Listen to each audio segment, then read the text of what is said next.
15 August 1947 সালে এই 15 August কম বেশি 200 বছরের ব্রিটিশ শাসকের কালো হাত থেকে আমাদের মহান মাতৃভূমি ভারতবর্ষ সেই দেশের গোলামীর শিকলকে, ব্রিটিশদের যে গোলামীর শিকল, সেই শিকলকে ভেঙে আমার দেশের মহামানবরা, বীর পুরুষেরা অনেক রক্তের বিনিময়ে, অনেক ত্যাগের বিনিময়ে, অনেক সংগ্রামের বিনিময়ে এই দিনে ৭৯তম যে স্বাধীনতা দিবস আমরা করতে চলেছি, দেশকে স্বাধীন করেছিলেন। আমাদের প্রত্যেককে মনে রাখতে হবে আমরা আমাদের দেশকে সর্বোচ্চ সম্মান, ভক্তি, ভালোবাসাতে রাখবো। কেননা এই দেশ দাসত্বের শিকলে ব্রিটিশদের কালো থাবাতে বন্দী ছিল। অনেক রক্তের বিনিময়, অনেক মাতৃভূমির সন্তানদের জীবনের বিনিময় এ দেশ আমরা ব্রিটিশদের হাত থেকে আজাদ করতে পেরেছিলাম। তাই এই দেশ নতুন করে আবার কোন অপশক্তি, আবার কোন ফ্যাসিস্ট চিন্তাবাদী, আবার কোন ব্রিটিশদের দালালদের হাতে আমাদের দেশ যেন আবার দাসত্বের শিকলে আবদ্ধ না হয়ে যায়, এটা আমাদের সবাইকে সর্বসময় মাথায় রেখে চলতে হবে এবং সর্বসময় সমাজকে সে নিয়ে সজাগ করতে হবে। আমরা যদি এই ৭৯তম স্বাধীনতা দিবসের উদযাপনের সময় যদি আমরা সংক্ষেপে স্বাধীনতা নিয়ে আলোচনা করতে যাই, এটা একটা বিরাট বড় একটা ইতিহাস।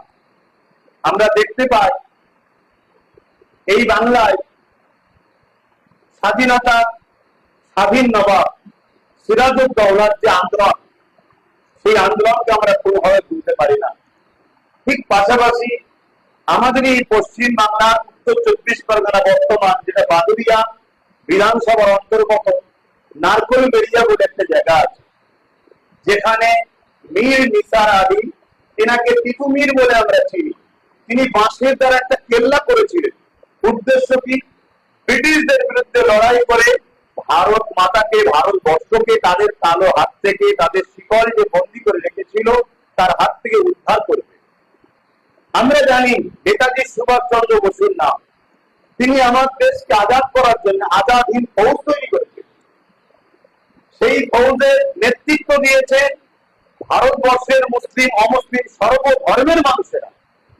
আমরা জানি আশফাকুল্লাহ খান, মৌলানা আবুল কালাম আজাদ, এবং কলিকাতার বুকে আমরা মহাকরণে, কলিকাতার মহাকরণের ভেতরে বিনয় বাদল, দীনেশ, যিনারা স্বাধীনতা সংগ্রামী ছিলেন, ব্রিটিশদের বিরুদ্ধে যে লড়াই করে নিজেদের জানকে উৎসর্গ করেছেন দেশের জন্য, সেগুলো কিন্তু আমরা ভুলে যেতে পারি না। আমরা দেখেছি সাঁওতাল বিদ্রোহ থেকে শুরু করে সিধু, কানু, বিরসা মুন্ডাদের যে অবদান আমার দেশের জন্য, সেগুলো কোনোভাবে আমরা বুঝতে পারি না। তাই এই ইতিহাস আমাদেরকে শুধু জানলে হবে না, এই ইতিহাস আমাদেরকে সমাজকে জানাতে হবে। পাশাপাশি তাদের যে রক্তের অবদানে, রক্তের বিনিময়ে আমরা দেশ স্বাধীন পেয়েছি, আজকে বলতে পারছি ভারত আমাদের এই যে স্বাধীন দেশকে বাঁচাবার জন্য প্রয়োজন হয় আগামী দিন যদি আমাদেরও জীবন দিতে হয়, আমাদেরকে প্রস্তুত থাকতে হবে, কোনোভাবে আমরা পিছিয়ে না যাই। আমরা শিক্ষা অর্জন করে বড় বড় পদে বসে যদি আমরা নিজেদের রুজি রুটির কথা শুধু ভাবি, ওই শিক্ষিত মনে হয় আমার দেশের জন্য কোনো লাভ কাজে আসবে না। আমাদের যেমন নিজেদের জীবন ব্যবস্থার কথা ভাবতে হবে, পাশাপাশি আমরা ওই শিক্ষা অর্জন করব যে শিক্ষা আমার দেশের সার্বভৌমত্বকে নিরাপত্তা দেবে, যে শিক্ষা আমার দেশের কল্যাণের জন্য লাগবে, যে শিক্ষা আমার দেশের হিন্দু, দলিত, আদিবাসী, শিখ, পাঞ্জাবি সমস্ত ধর্ম বর্ণের, বিশেষ করে মুসলিম সমাজ আমরা রয়েছি, আমাদের সমাজের সবার কল্যাণের কাজে লাগবে, আমাদের ঘরে সেই শিক্ষাটাও অর্জন করতে হবে। কেন আজকে দেশের স্বাধীনতার ৭৯তম উদযাপন আমরা করছি, কিন্তু বড় দুঃখের সাথে বলতে হয় ২০১৪ সাল থেকে কেন্দ্র সরকার কিভাবে আমার দেশের সংবিধান বিরোধী কর্মসূচি চালিয়ে যাচ্ছে, দেশের সম্পদকে বিক্রি করছে, আবার যেন স্টেডিয়া কোম্পানির মতো আমার দেশের সম্পর্কে কিছু কোম্পানি হাতে তুলে দিচ্ছে, এটাও আমাদেরকে মাথায় রাখতে হবে। দেশ যেন আবার পরাধীনতার দিকে নিয়ে যাচ্ছে, সেই দাসত্ব শিকলে বাধা হচ্ছে। তাই প্রত্যেকটা জাতি, প্রত্যেকটা মানুষ, প্রত্যেকটা শিক্ষাধীনায় সব জায়গায় দেশকে বাঁচাবার জন্য আমাদের এই সজাগ শিক্ষার প্রয়োজন আছে। এখানে শিক্ষক মন্ডলীরা রয়েছেন, তিনারা আপনাদেরকে অবশ্যই প্রযুক্ত শিক্ষা দিচ্ছেন, আগামীতেও দেবেন।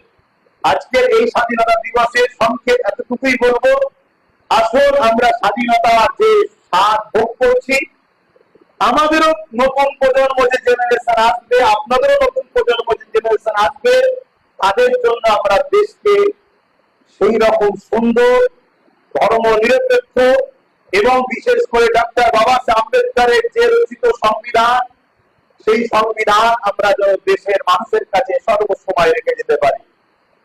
ব্রিটিশদের সিস্টেম ছিল রাজা আর প্রজা, কিন্তু এই তারিখে 1947-এ ব্রিটিশের অপশক্তিকে ধ্বংস করে আমার দেশের মহানায়কেরা একটা সিস্টেম তৈরি করলো, সেটা হলো রাষ্ট্র আর নাগরিক। অর্থাৎ আমার দেশে কেউ রাজা নয়, আমার দেশে রাষ্ট্র আর নাগরিকের সম্পর্ক। সেইটা কিভাবে চলবে, সেই সামাজিক মিল বন্ধনে চলার জন্য ডক্টর বাবা সাহেব আম্বেদকর যে সংবিধান রেখে গেছে, সেই ডক্টর বাবা সাহেব আম্বেদকরকে আমরা ভুলতে কখনো পারি না। এইগুলোকে আমাদের মাথায় রাখতে হবে। নাম করতে গেলে প্রচুর নাম আছে, ঠিক তেমনই আজকে জিনার স্মৃতিতে এই বিশাল নলেজ সিটি গড়ে উঠতে চলেছে। আজ তার একেবারে প্রথম চাষ বা ফসল হচ্ছে আপনারা, আপনাদের দ্বারা এখানে সেই প্রথম ফসল শুরু হচ্ছে, চাষ শুরু হয়েছে।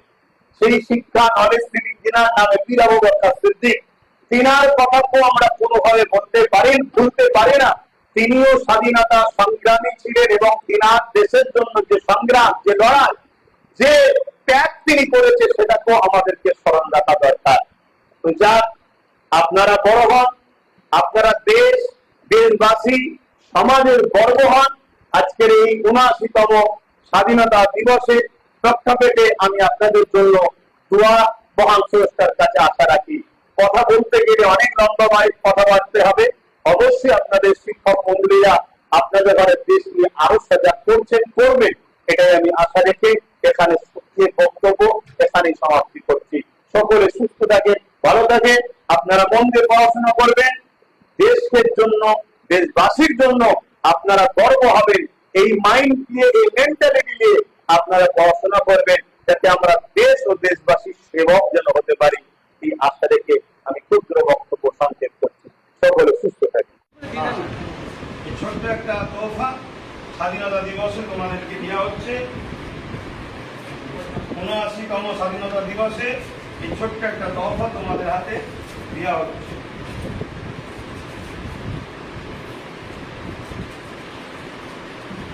বাকিটা সমাধান অনেক বড়। হ্যাঁ, এরপরে আমরা দেখে নেবো রাজ্জাকানী স্যারকে।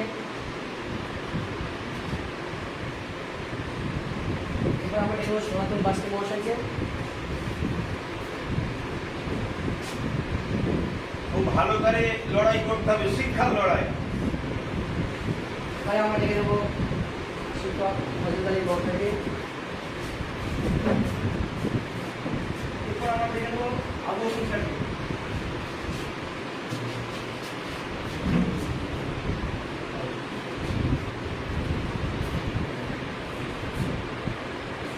এবং আমাদের দুজনের ক্লিনিক করে মামা থেকে। ও আচ্ছা, আপনি ঠিক আছে। খুব ভালো করে ছেলেদের দিকে খেয়াল রেখে করতে হবে। ভালো থাকেন আপনি। আমাদের তাই ভাইকে বন্ধ করবে। আস্তে আস্তে